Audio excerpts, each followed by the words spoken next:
घरातले सगळे वाहवा करूनच खातील, हॉटेलची पनीरची भाजीसुद्धा खायला विसरतील, इतकी टेस्टी अशी मी पनीरची रेसिपी तुमच्यासोबत शेअर करणार आहे। पनीर, शिमला मिर्च आणि कांदा टाकून मस्त अशी आपण आज बनवणार आहे पनीरची भाजी आणि एकदम इझी आणि सिंपल आहे। तर तुम्हाला मी शॉर्टकटमध्येच दाखवलेलं आहे आणि एकदम फास्ट प्रोसेसमध्ये। तर आपल्याला पनीर घ्यायचं आहे, पनीरला मस्त असं तेलामध्ये फ्राय करून घ्यायचं आहे, जास्त पण नाही करायचं, नॉर्मलच करायचं आहे। आणि तुमचं पनीर चांगलं असेल तर ठीक आहे, चांगलं नसेल ना, म्हणजे समजा बनवल्यावर ते कडक होत असेल तर त्याला काय करायचं, मिठाच्या पाण्यामध्ये टाकायचं तळून, मग ते पनीर सॉफ्ट होतं। तर हे जे माझं पनीर आहे अमूलचं होतं, खूप छान होतं, एकदम सॉफ्ट राहतं, त्यामुळे मी पाण्यात घालत नाही। त्यानंतर मी शिमला मिर्च आणि आपलं कांदा जे आहे ना, असं 2 भागामध्ये कट करून ना त्यांना वेगवेगळं केलेलं। तर हे बघा असं जसं तुम्हाला दिसतंय सेम तसंच, आणि त्याला व्यवस्थित असं त्याला पण आता 5 मिनिटं असं फ्राय करून घेणार आहे मी।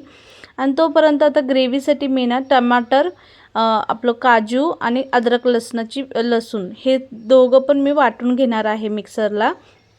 आणि कांदा जो आहे ना तो मीडियम साईजचा मी 2 कट केलेले आहेत बारीक बारीक। आणि आता आपल्याला त्याच कढईमध्ये थोडंसं तेल किंवा बटर ॲड करायचं। तर मी आता बटर ॲड करणार आहे। तर आता सगळ्यात पहिलं तर त्यामध्ये तेजपत्ता टाकलेला आहे, त्याबरोबर इलायची टाकलेली आहे, आणि आता मी थोडंसं त्यात जिरं टाकलेलं आहे आणि थोडं बटर पण टाकणार आहे। तर आता तुम्ही बघू शकता, असेल तर तुम्ही टाकू शकता, नसेल तर तुम्ही तेलातही बनवू शकता, काही हरकत नाही, बटर टाकलं की छान लागतं। तर असो, तर आता हे बघा ते मस्त फ्राय झाले की आपल्याला त्यात टाकायचं आहे कांदा। तर कांदासुद्धा टाकला ना, त्याला मस्त असं फ्राय करायचं आहे, आणि त्याला थोडं लवकर फ्राय होण्यासाठी त्यात थोडंसं असं मीठ टाकू शकता तुम्ही, जेणेकरून मस्त असं सॉफ्ट होतं। आणि आपलं इथं पेस्टसुद्धा तयार झालेली आहे। तर आता मी बघा कांदा सॉफ्ट होण्यासाठी त्यात थोडंसं मीठ टाकलेलं आहे नॉर्मली, आणि मीठ जरा बेतानेच म्हणजे सगळ्या गोष्टी तुम्ही टाका, नाहीतर मग ते खारट होऊ शकतं। तर आता इथं बघू शकता एका साईडला मी आता पेस्टसुद्धा व्यवस्थित अशी करून घेत आहे। तर काजू वगैरे मी फक्त 2-3 म्हणजे 4 टाकलेले, आता तुम्ही तुमच्या अंदाजाने टाकू शकता, नसलं तरी चालतं, काही हरकत नाही आहे, असलं तरी चालेल। तर आता आता कांदा मस्त असा लाल झाला की त्यात आपल्याला आता मसाले वगैरे पण टाकायचे आहेत। तोपर्यंत आता मी मिक्सर वगैरे पुसून घेत आहे। आणि आता इथं बघू शकता तुम्ही झालेला आहे कांदा आपला लाल। त्यानंतर आता त्यात टाकायचे आपले बेसिक मसाले, हळदी पावडर, लाल चटणी पावडर, धना पावडर, आणि आपला जो घरचा एसूर असतो ना तो मी थोडासा टाकलेला आहे।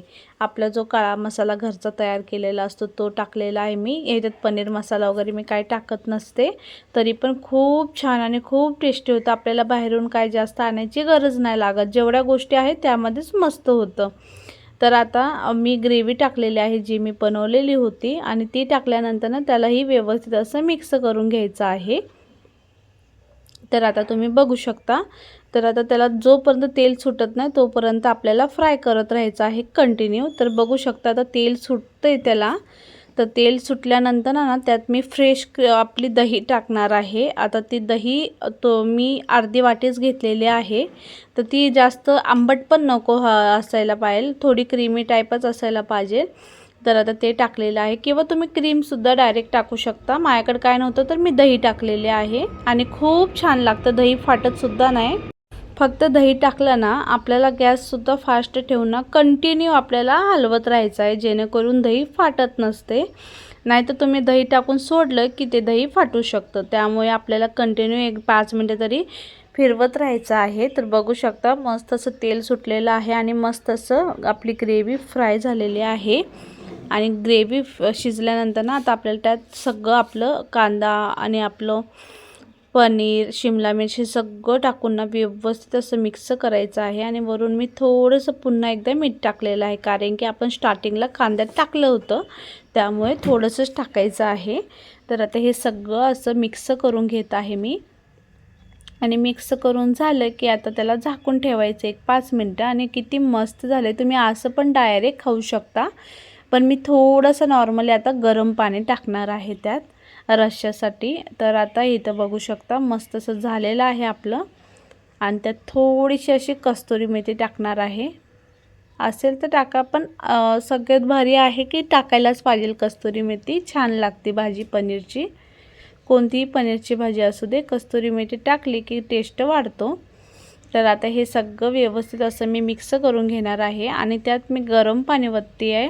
तर जास्तही ओतायचं नाही, आपल्याला नॉर्मलच ओतायचं आहे गरम पाणी आणि त्यालाही व्यवस्थित असं मिक्स करून घ्यायचं आहे। तर बघू शकता तुम्ही व्यवस्थित असं मी मिक्स करून घेते आहे आणि मिक्स करून झाले की आपल्याला परत 5 ते 10 मिनिटं असं झाकून ठेवायचं आहे आणि बघू शकता वरी मस्त अशी तरी सुटते आणि असं तुम्हाला जास्त ऑइली पण वाटणार नाही, काही वाटणार नाही, एकदम मस्त लागते। तुम्ही त्याला नान सोबत खाऊ शकता, आपल्या रेग्युलर घरातली जी चपाती असते फुलके वगैरे त्याच्यासोबतही तुम्ही खाऊ शकता किंवा पराठ्यांसोबत, म्हणजे आपल्या जे चपात्या असतात तेलाच्या त्याच्यासोबत पण तुम्ही खाऊ शकतात। एक नंबर लागते, एकदा नक्की ट्राय करा तुम्ही आणि एकदम इझी आहे, काहीच हार्ड नाही आहे। बघा मी सकाळच्या डब्यामध्ये बनवलेली भाजी आणि एकदम मस्त झालेली आणि लवकर पण बनलेली। तर आता इथं बघू शकता त्यांचा टिफिनच मी भरत आहे, कारण की सकाळी मी म्हणलं आता काय बनवून देऊ, म्हणून मी आज सकाळी मस्त असं टिफिनमध्ये ना त्यांना पनीरचीच भाजी करून दिलेली आणि त्यांनासुद्धा खूप आवडलेली आणि पोरांनासुद्धा खूप आवडलेली, पोरांनीसुद्धा आवडीने खाल्लेली।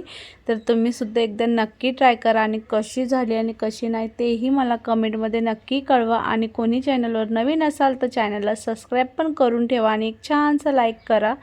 तर आता बघू शकता त्यांच्या टिफिनला पूर्ण असं भरून दिलेलं आहे मी आणि थोडीच तेवढी राहिलेली होती भाजी आणि ती आता मी एका साईडला काढून ठेवणार आहे। तर असंच माझ्या माझ्या व्हिडिओमध्ये मी मस्त अशी तुमच्यासोबत रेसिपीज, माझे डेली ब्लॉग्स ह्या सगळ्या गोष्टी शेअर करत असते। तर चला तुम्ही कंटिन्यू राहत चला। तर आजची रेसिपी कशी वाटली नक्की सांगा, आवडली असेल तर लाईक करा। चला तर मग भेटूया उद्याच्या एका नवीन व्हिडिओमध्ये। बाय, टेक केअर, काळजी घ्या।